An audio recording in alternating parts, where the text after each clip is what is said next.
Hello to the IAMPRO community. I am Charlie Brooks and welcome to our Q&A.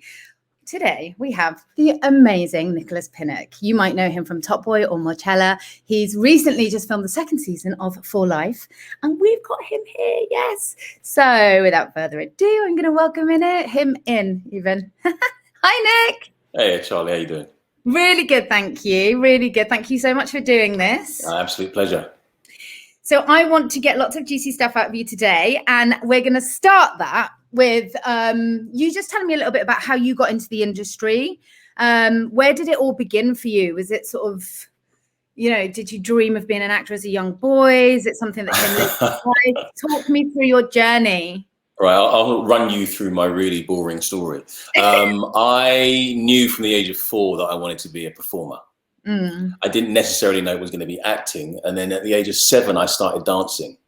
I then went to Saudi Arabia. My father got a job out there and I went to an American international school.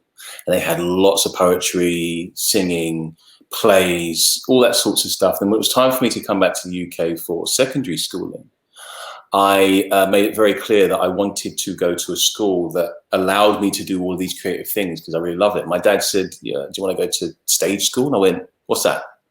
And they told me what it was. And I said, absolutely. So I ended up at stage school from when I was 12. Then got to 16, didn't know what to do. I went to Corona. Went to Corona Academy. I know. And by the time I got there, yes. It was Ravens Court by the time you got there, yeah. I actually taught there for a little while, so I may have seen you in a crossover. Maybe. I know. You say, yeah. we'll find that out. We'll talk about that later. So then I got to 16. I went to the London Studio Centre and studied dance and drama and singing and musical theatre. Came out of there, and it was about, and I was always acting. I was always, because I had an agent from school, and then I got another agent, and it was that thing. I got to about 22, 23, and then it was time for me to apply for drama school because I knew that acting was my first love and that's what I wanted to get into. And this was after having been a part of a contemporary dance company and, you know, started a band and all sorts of things. And I thought, well, okay, so I'm going to go to drama school to not work for 3 years, not have an agent, to come out, find an agent and try and work. Or I don't go to drama school because I've already got an agent and I'm already working and I can learn on the job. Drama school is X amount of thousands of pounds. Work is actually paying me X amount of thousands of pounds.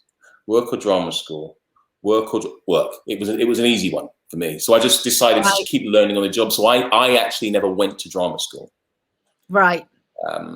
And I just kept working and learning on the job. And up until I was about 30, I was modeling, I was dancing, I was acting, I was doing all of the things. And then I got to 30 and then said, that's it. I'm stopping everything else.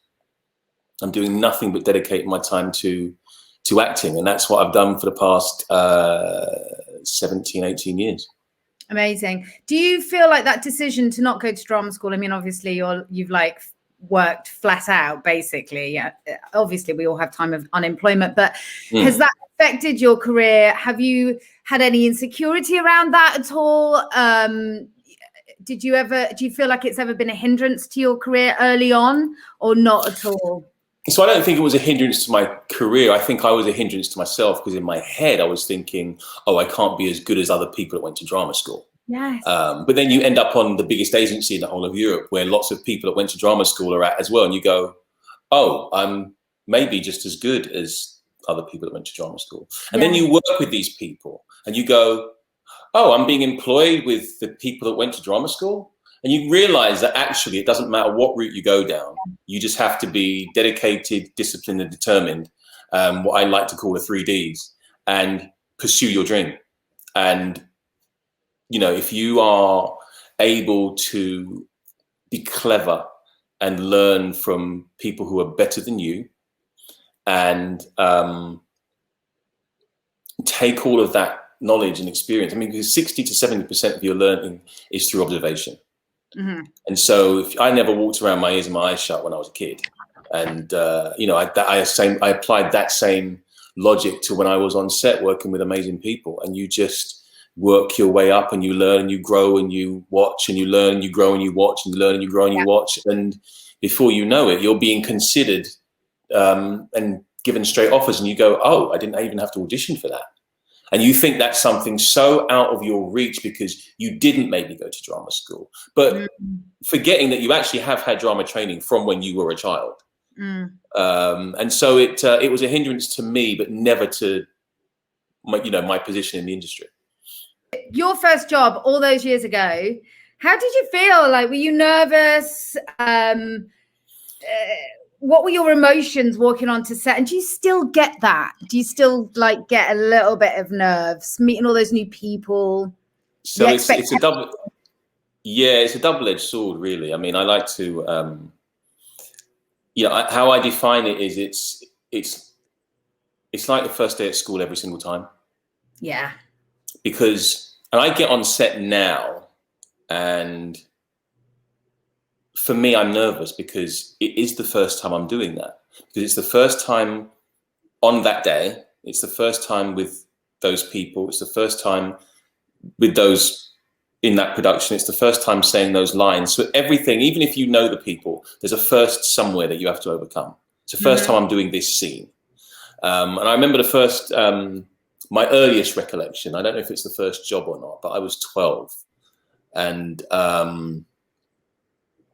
I remember feeling so excited and so anxious and, really nervous about delivering. But then the moment the camera was on and it was action, it was like this, it's like everybody went away and I was in this place called comfort zone.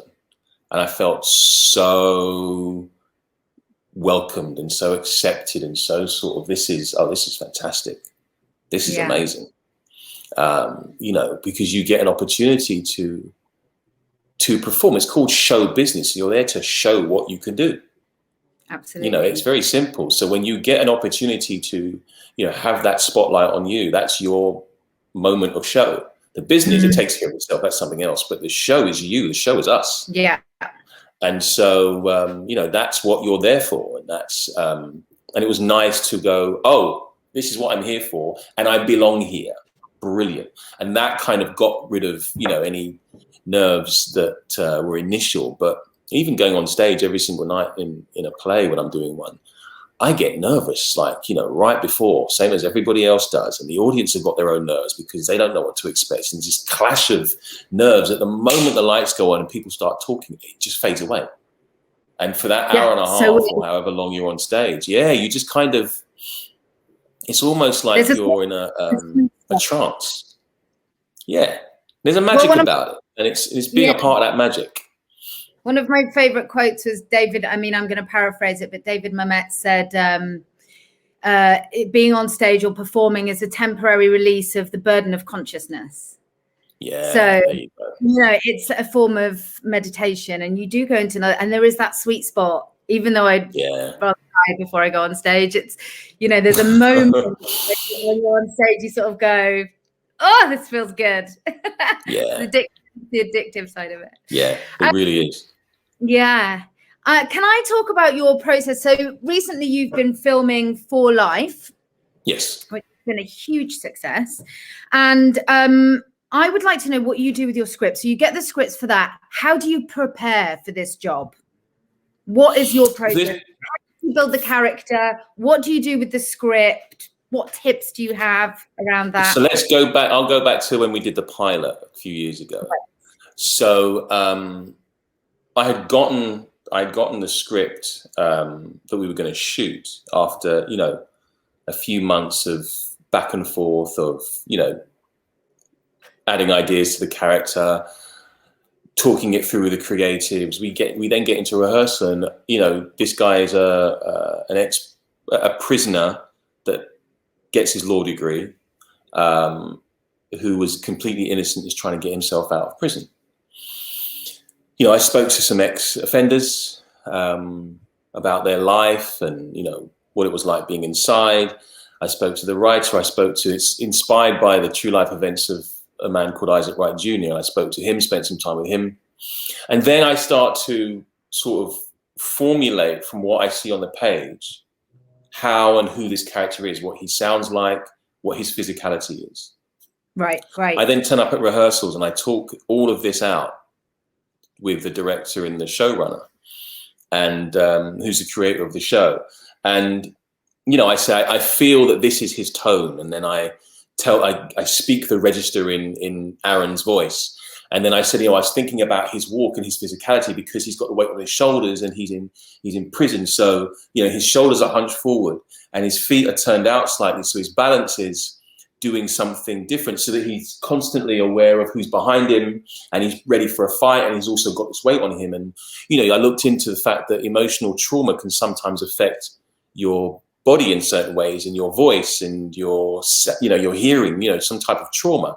And the trauma of him being arrested and put in prison unlawfully and innocently affected his speech. So he speaks in a very low, gravelly register compared to when he was out before, which is not too dissimilar, but it's a bit brighter. And so in the flashbacks, right, when you see him pre-prison, I made sure that his physicality was slightly more up. I mean, his shoulders were rounded, but he wasn't like this. He was a lot more like that.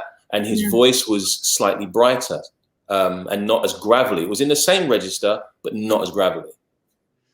And so just to add texture and form and layers to shaping who the character is and why that character is. So whenever I approach a script, it is basically I'm reading it. And when I'm reading it for the first time, I sometimes voice it out, even if it's just for an audition or I'm just reading it and I'm not even accepting the job yet. I just voice it out so that I can, because if it's a good script and it's good writing, a lot of the information is there. You just have to find it and you have to pull it out. And that's how I approach it. So I kind of voice it, and the words and the rhythm of the dialogue, because it's like a melody. And I try and find the melodic aspects of who that character is. That will then help me determine what tone I think he speaks with and his physicality. But then all of that isn't cemented until I get the costume and I know what he wears and how he wears it. And because that's another character to me. That's another aspect of who, you know, any of my characters are. And that then seals everything. Do you have input in the costume and that side of things often? Is that something you work collaboratively with said costume designer? Is that quite common for you in your experience? It is for me, yeah, because I like to involve myself in all aspects of it, because I think it's important. I remember doing, I did a film a few years ago and I played a social worker. And compared to all the characters that I played before, this one just seemed very, you know, slightly camp in a way, and he seemed quite foppish. And I had to try and interpret that in some way. So his clothes were slightly bigger, and I made sure. So I'm a size 10.5 shoe. I made sure that he had size 11 or 11.5s, so that my feet, I wasn't as grounded. So that I was a little bit slower and heavier in my feet because I was trying to fill these shoes. Now, that comes out in how I walk. I mean, nobody would ever have known that was the reason for that walk, but that was the reason, because it kept him, because he was kind of a little bit hippie-ish. It was that kind of you know, his trousers were slightly over big, and normally I'm in fitted suits or really tight clothing and, you know, that sort of thing. But this character, just on the paper, just seemed to be something different. And there was a quality and a warmth to him that I found endearing with him in sort of overgrown clothes, because it wasn't he didn't really care about how he looked or how he was presented. His only care was for the children. And that came out in the fact that he just pick up whatever because he was running out the door to try and save this poor kid. Yeah. And so I spoke to the wardrobe mistress about it, and you know, we had this dialogue, and she was like, yeah, I like that idea. I've got a coat that my dad actually was a social worker, and I've got some of his ties and his jackets. So I was like, brilliant, let's bring those in, see how many of those we can incorporate into it and stuff. And it became something of its own thing. Because it's very easy to morph from one character to another, and I try to do the absolute opposite. I think important for young people to know, to be unafraid that they can go with ideas. If they have an idea about a character, if they're about to go into a job, or if they're doing an end of production at school, or whatever that may be, I think important early on to be brave and take your own suggestions of it might feel or look. Or absolutely. I mean, for me, there are 3 things that make a good actor, and that is your preparation, and that includes all of that. Your choices, and then the truth of those choices. It's the conviction you make. Once you make that choice, just go with it 100%, regardless of anything. And for me, those are 3 elements that I really, really look at. How, has that actor done any prep? When I go to the theatre sometimes, and I'll be listening, and if I can't understand an actor clearly or hear them clearly, I'll often close my eyes and figure out how they're breathing, whether they're breathing with the dialogue or whether they're breathing against the dialogue. And I go, okay, and I'll know, because, and that for me is part of the prep. Do you know how that character breathes? Because any emotion that we have is a lot of the time dictated by breath. If you laugh, if you cry, if you're sad, if you're, happy, if you're, elated, there's something that happens to the rhythm of your breath that changes your emotion. And if an actor hasn't connected that with their characters, and they're just actually breathing their own breath, and they're not breathing the character's breath in that character's emotion, I kind of switch off a little bit, to be honest. Right. Because it's not, you can feel it. And then I stop to believe it. I stop believing it. And so I think those preparational aspects of how we approach characters is vital. It's so important. Yeah, I agree. I think the greatest example of that just immediately came to my head that I've seen on stage was Andrew Scott in Simon Stevens' play at the Old Vic, one-man play. I can't remember the name of it off the top of my head. I'll find it and put it in the research. I know the one you mean. He's wonderful. It was like a heartbeat that went all the way through it, and you were just on, and you didn't let go, and it was wonderful. It was amazing. Yeah. So I totally hear what you're saying. So you break down the script, you do the preparation, line learning. What are your top tips for line learning? Do you have any? How do you do it, Nick? How do I line learn? So on this show, it's a US network television show, which is very different to streaming or cable. We have 8 days to film 1 episode. So we have 8 days to basically film 46 minutes. Right. Which is not a lot of days. On the week before I start filming, I get all of my sides. I get basically all of the scenes that I'm going to be doing for the next week. So on a Friday night after filming, I will come home and I will spend at least 3 hours reading over what I'm doing Monday and Tuesday. For the whole of that weekend, I'm learning what I'm doing for Monday and Tuesday. So when I get to Monday night, after a day of filming, I'm reviewing what I did on Tuesday, and I'm learning Wednesday. Right. And so I'm always a day ahead of myself because the turnover is so quick. Yeah. I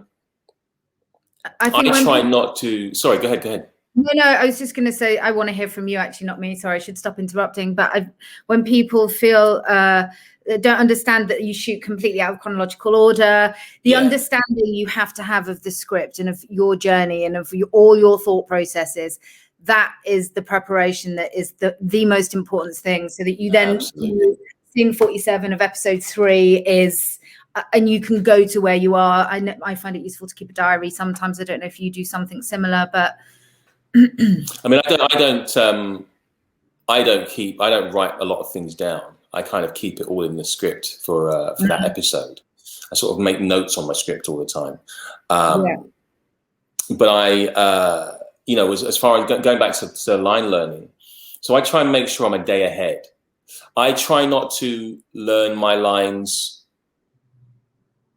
too perfectly, because there's something about, I've seen so many actors come on set over my time and know their lines so perfectly there's no room for movement, and that can hinder a lot of your deliveries. If you know your lines and you've decided exactly how you're going to say them, which is fine, you've made a choice, but that one choice stays throughout every single take. Now, me personally, I like to mix it up. You know, I never give the same take twice because I'm stressing a line, a word or a line here compared to there, or I'm pulling back on the emotion, or I'm pushing the emotion, or I'm slow, or I'm, you know, quicker in pace with my delivery. I'm constantly trying to explore what else there is. And that's really difficult when you've got an actor who has come on set and decided that that's what they're going to do and that's it, because that's one thing that works. Because it can sometimes feel like you're not playing. And this is the whole thing about a play. You know, we're grown-up kids that never stopped playing. Mm-hmm. And with every, you know, game that you decide to, or scenario you decide to put yourself in, you know, you reinvent it every time. I mean, when I was kids, we'd play soldiers, but soldiers would never be the same every single time. Mm-hmm. You know, so you're constantly exploring, and it's that exploration that I like. So sometimes, you know, I'll forget my lines because I'm trying to find what that next thing is. And I love it when actors, you know, I can see the cogs ticking, I can see the work happening, and, you know, they're trying to find that thing that they didn't find in that take, but by trying to find that thing, it means they drop their line and then they pick it up, or they go, okay, we can start again, and you go back, and then they follow that same route, and rather than missing the line, they actually find it and they land it, and it's fantastic. And so it's kind of raw and organic, as opposed to, you know, IKEA, if you like. You know, it's what I call IKEA acting, when everything is exactly the same, as opposed to the, you know, the bespoke carpenter that makes two chairs, but one's probably got a nick here and the other one's got a knobbly bit there, and they're not exactly the same. And that's how, for me, I like every take to be. So, and also the thing about learning your lines and finding a rhythm is, when you're on set, I learn lines by myself at home, you know, in my own head, and I imagine what the other people might say and how they might say it, and I go through this whole thing, and repetition. And I go back, and I've got something on in the background so that I can deal with it if there's noise around, and you know, repetition. And then what I do is, in my head, I voice the lines of the other character, but then I speak out my own lines. So I never speak out the other character's lines, or I never learn the other character's lines either, because the point, some actors know every single line that comes from every single character on every single page of the dialogue. That's too much hard work for me. Partly because I never know how the other actor's going to say their line. And I did it one time, and I realized it didn't work for me, because they said their line differently to how I had it in my head. So when it was thrown at me, I was like, oh, that wasn't how I... And so it took me a while to work out that actually that's probably not the right way for me to learn lines. So I voice the lines in my head and I speak mine out. And then I just speak out all my lines without even, you know, considering the other dialogue. So I kind of know the journey that I'm on, because in real life, life's improvisation. This session here with you and me, it's improvised because I didn't know what I was going to say getting on here, and you didn't know what you were going to say. And I try and keep my process of delivery while acting exactly the same. I try and keep it like it's an improvisation, like this is just stuff that's coming off the character's head. So sometimes I'll mix the words up accidentally, and they'll keep it in the edit because it just came out naturally, or I'll paraphrase, or I'll add, and I use the script as a blueprint. I just use it as a blueprint for what I'm going to say. So I don't fixate about saying the exact words that are on the page word for word. And I work quite closely with the script coordinator and the producers and the writers. I was going to say, they're not your best. Continuity will not be your best friend. No, they're not. They're not. But I think if you communicate with them and you explain to them what it is you're doing and why, they actually really like that. They then understand what it is you're doing and why you're doing it, and they find a way of working with it.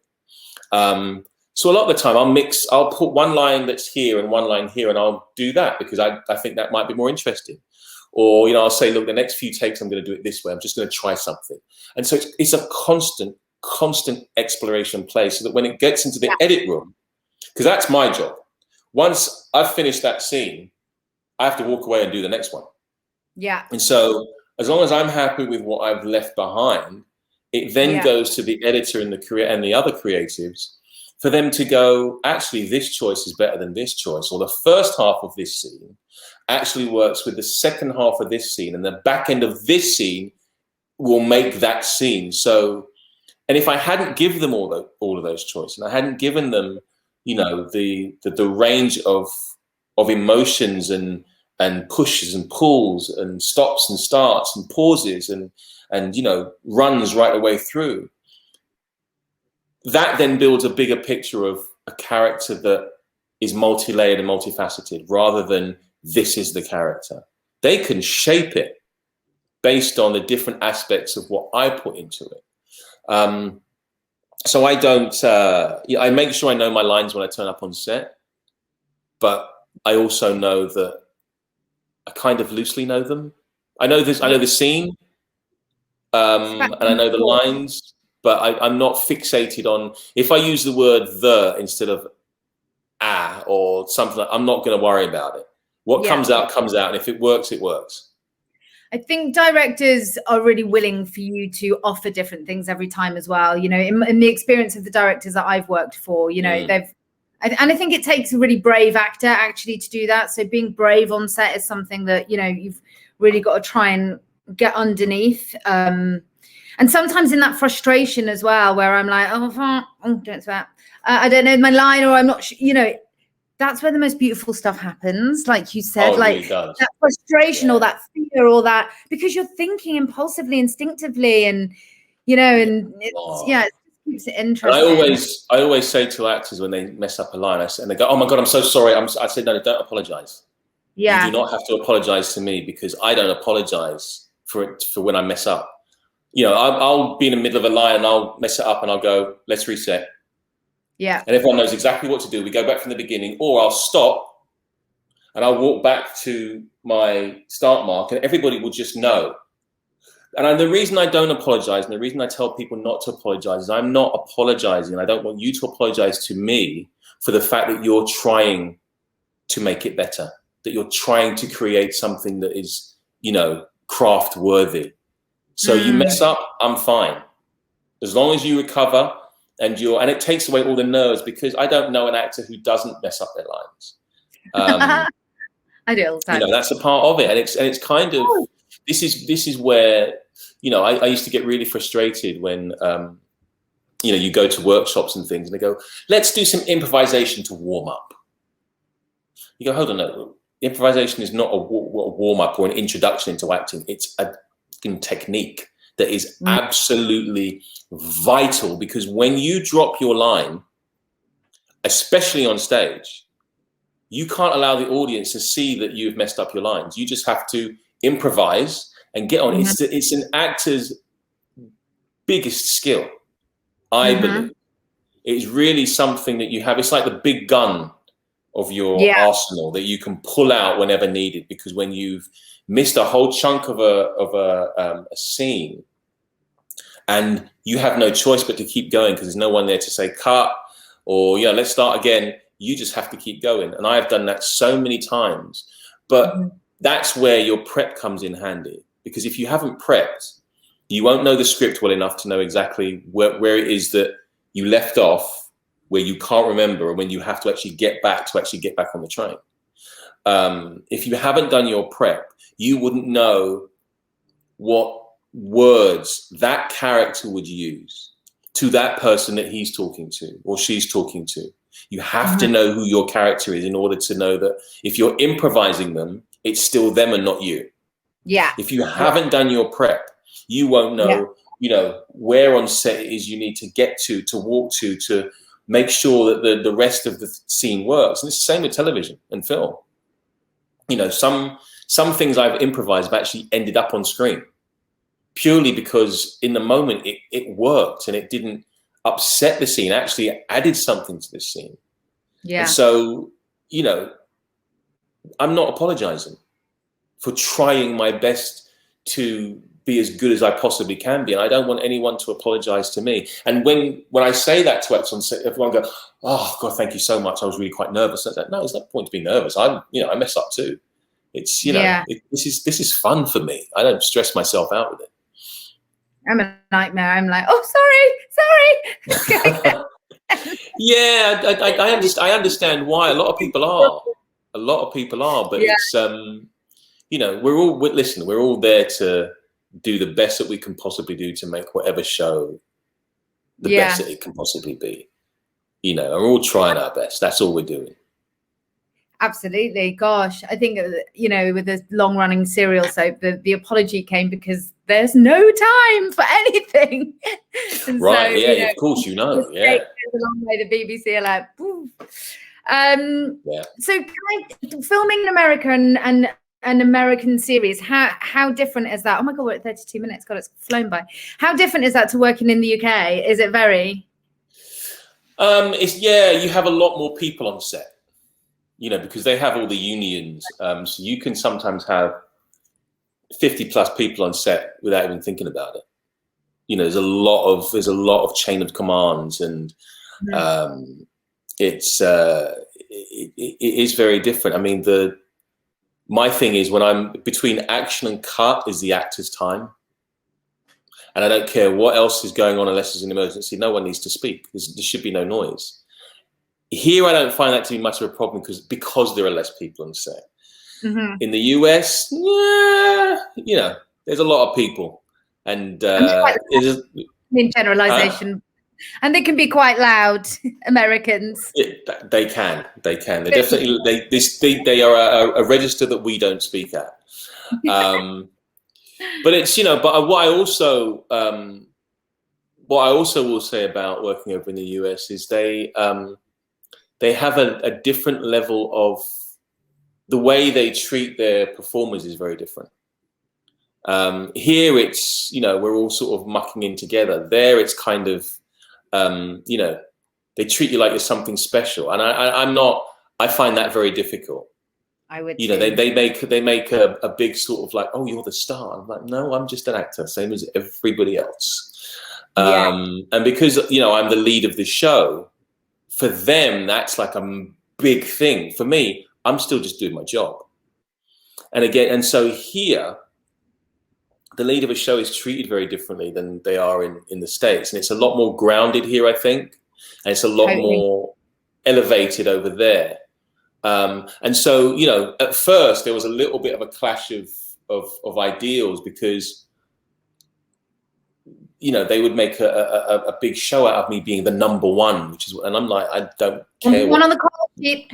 Number one on the call sheet, yeah. And I'm like, that doesn't mean anything to me. I'm just here to do my work, and I don't want any special treatment. I don't want any laudity. I just want to do my work because actually, we're a company of actors. It's not me and everybody else. I'm involved with everybody else. So don't put my chair over there. Can you please put my chair with everybody else's? Which is, they would always put my chair somewhere else, you know, thinking for me that I needed the space and that I needed the headspace and all that sorts of stuff. And I had to say to them, no, I want my chair with the rest of the actors, you know, the day players that come on for one day and they're sitting. I said, I don't want to be, I want to be with my people. Yeah, you know, other actors, these are my people, this is my tribe, and these are the people I'm going to be working with all day today. So I want to sit and talk to them and get to know them, even if it's just for that day, so that I feel comfortable with them and they feel comfortable with me. Yeah. You know? Really. Because over here, they just lump you all in the same room unless you ask for it. And I've never asked for it because I just want to be around other actors. I hate the thought of being in a room by myself or being away from everybody else by myself just because I've got a massive workload. No, I'd rather, you know, because also it gives you an opportunity to say, do you mind running lines? Yeah. You know, I'm really nervous about this scene. I don't know what I'm saying. Can we just run a line? Oh, that's what I love. So it's a very different thing out there. But I love working out there. You know, it's nice. And I think, you know, when we've just done the second season and they now get the measure of me and know not to give me any special treatment and that I do talk to everybody, same as I do here. You know, but here it's a lot more normal like that. There, you know, it's just different. And I'm not saying it's worse or better. It's just very different. But I've managed to make my difference here, you know, work over there with what I do. And it's been great. Yeah, I think I'd find that really, really tough, actually, that separation thing. Nicholas, can I ask for just moving on quickly, your top tips for young actors going into the business today? What would you wish that you'd known when you were sort of younger? Well, I'm not gonna. There's nothing I wish I'd known when I was younger, because I've kind of stayed doing the same thing I did when I was young. But I'm going to share something that I think is absolutely vital in this industry, possibly controversial, but I don't care. Know is your superpower. And know is your superpower, meaning just because there's a job available doesn't mean you have to take it. I've seen so many actors over the years. Now you consider I've been acting 36 years this year. I've seen so many people over the years think that if they don't do that job, they're not going to progress in the industry. Actually, what I realized early on was if I didn't do that job, I wasn't going to get there. I was only going to get there. And I want to get there. So if it means saying no now and, you know, waiting a little bit, I am going to get there. Yeah. But, you know, through a number of reasons, we are led to believe that, oh, if you do that short film for no money, it's going to be good to have it on your CV. And, you know, I know people who have built up short film after short film after short film after short film after short film. They've got a CV of short films and a show reel of work that no one's ever going to see, because actually, if you'd have said no and gone, I don't want to do any more short films. I actually want to do an episode of Doctors, for instance, you know, as a training ground. And you tell your agent, I want to stop doing that, but I want to start doing that. Then that's what progresses you forward. You know, my whole progression was doing a few episodes of The Bill. And then, no, I'm not doing one episode anymore. I'll do 2 or 3 if you offer it to me or if it's available, but I'm not doing one episode anymore. And then, you know, I started to do maybe 2 episodes. Yeah. Then I said, I'm not doing that anymore. And I did a couple of, you know, and I said, I don't want to do 1 episode of anything anymore. It has to be 2 or more. And then, you know, I got 2 episodes of EastEnders and I got 2 episodes of Holby City and everything. And I went, right, I'm not doing 2 anymore. I actually want, you know, a recurring sort of thing. And then I started to get a bit more of a recurring thing. I said, I'm not doing that anymore. I actually now want to be a part of an ensemble of a show. So then what that meant was me saying no to lots of stuff that came my way. So I spent a lot of time out of work, and people go, oh, you didn't work for a while. And I say, well, I was offered work, but I just turned it down. And I got to a point, I'll share this with you all. I got to a point where I was £30,000 in debt. I was working 2 jobs as an acting and voice coach. I was working in a hotel for minimum wage with a half-hour break on every 8-hour shift. And I had someone, you know, living in my spare room because I needed the money. I was 3 months in arrears in my mortgage payments, and I was paying a minimum of my credit card bills. But work was coming my way and I was still saying no. And some of that work could have wiped my debt, but I knew that I looked at the type of actor I was, I looked at the demographic that I was from, which I think is also important, and understood and looked at the industry and understood that if I did this now, later on, it wasn't going to help me. And I had to really figure out what it is that I really wanted and work backwards and go, right, let me look at people who have done it before. And this is part of your prep as well. And this is part of your, you know, this is the business end of show. We're the show, but we have to know a little bit about the business, I think. And realize if I said no now, my yes would be more important later on.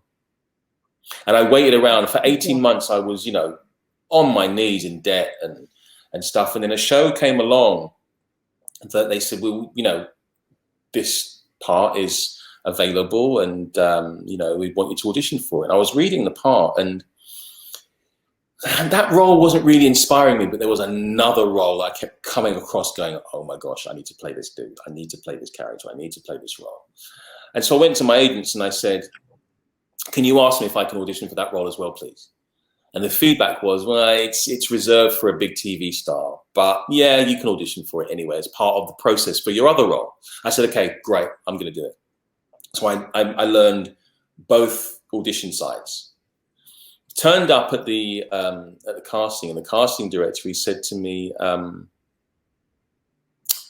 so you didn't like the role that we put you up for? And I said, it's not I didn't like it, I just think I'm better suited for this one, and that's one I really, really want. And he said, okay, you ready to audition? I said, yeah. I said, which one do you want me to do first? He said, forget the one that, you know, we wanted you for. Just do the one that you like. Let's see where we are. There we are. Did that. The audition went really well. I left the building, and he comes running down the road shouting my name, and I thought I'd left my sunglasses on my mobile phone or something. He said, listen, you've got the job. We just wanted to let you know before Monday. And I'm thinking in my head, yeah, industry nonsense. Monday morning, get a phone call saying I got the job. And that was a real massive turning point for my career. Now, here's the thing.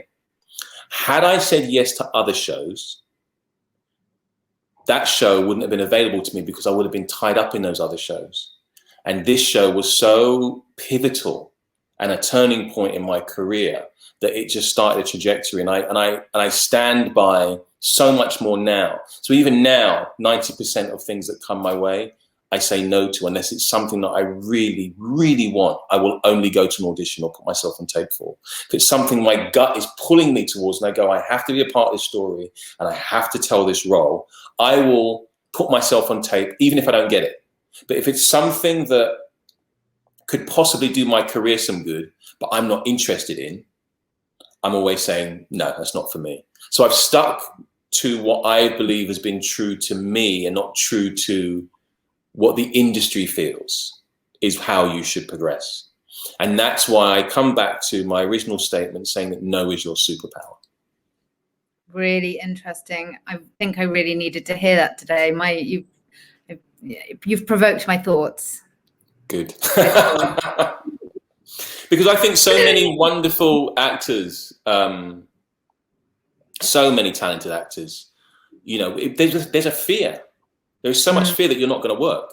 There's fear that you're not going to get an agent. And this whole industry, from the performer side, is a lot of it's driven by fear. And then what happens is we become completely powerless because we're driven by that fear and we do what other people are telling us that they think we should do. And actually, it's not really what we want to do because we know what we want to do, but we're being hindered from doing what we want to do because we're driven by fear. If we can eliminate that fear and be prepared to say no, prepared to not work, prepared to not have any money, then our fear is overridden. And what's left is a space of opportunity. And if we can give ourselves a chance to live in that space of opportunity, the possibilities are endless.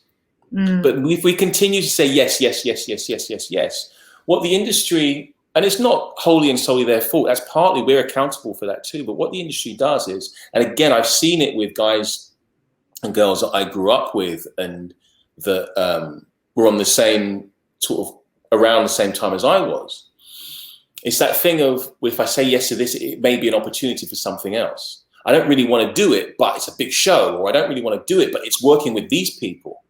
And it hasn't actually worked out for them. But then the industry keeps going, well, if that person's going to keep doing it, well, we're going to keep offering these jobs to them because they never say no. And they're good at doing that one thing. And then you get stuck. And what you originally wanted is way out of your reach at that point. It's kind of like, it's like playing chess. You have to be strategic. Totally. And it's, you know, it's hard work and it means some sacrifice and you have to be prepared to lose it all.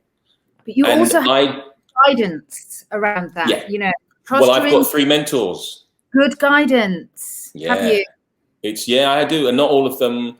One of them is an actor and she's amazing. The other one is a music mogul and he's fantastic. He understands the business. And the other one's an executive producer. Right. And so, you know, they all know what I do and what I'm wanting to do and all that sorts of stuff.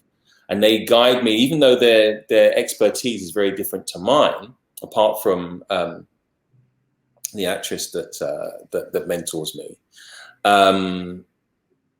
You know, she's a white female. She's not a black male. because she can see it differently. I know the perspective from a black male. I want a perspective from someone else who's, you know, can look at it completely differently to me. So you don't necessarily need someone who looks like you to be your mentor, to be able to guide you. You just need someone who's good. Yeah. And she's fantastic. And all these people are brilliant because they can give you a perspective that you can't see. Yeah. So guidance is absolutely important. But also having it's having the wherewithal within yourself and the that sense of self-belief, because if you don't believe it, other people won't either. And that's the energy that we give out. If we are going in not believing that we can actually do this, they're picking up on that energy and they're not going to employ you. But if you go in, and it's not about being cocky, it's just about believing and knowing that, yeah, I actually can do this. And that energy coming out in your performance, it's so important. And so, you know, being prepared to put yourself in a situation where you can lose everything, you know, it's a big gamble, but if it pays off, it's just amazing. And I would do it again tomorrow. I would work in a hotel again tomorrow if I wasn't working and needed the money. I don't have any pride in, you know, but I'm an actor and I've been in Hollywood and, you know, I don't want to be seen to be selling. No, I don't care about those things because those things aren't important to me. What's important to me is actually knowing that I can go to work, be proud of what I do, believe in the work that I'm doing, believe in the character, believe in the shows, believe in the film, believe in the play, and not be compromised and go to work, which I have seen people go to work and it becomes a day job. Yeah. It becomes a 9 to 5 to them. And acting for me has never been work. It's always been play and passion. Yeah. And I've managed to maintain, my aim is to keep it that way. And as long as I keep it that way and it never feels like work, I'm a happy boy. There you go. That's brilliant. Thank you, Nicholas. I'm definitely like, thinking about my life and the future. You're amazing. Thank you so much for your time. Thank you for being here. No, it's an absolute pleasure. Anytime at all. Lovely stuff out of you. I really appreciate it. And yeah, I hope we'll see you again here. Definitely you will. Sending lots of love. Thank you, darling. Bye. Bye.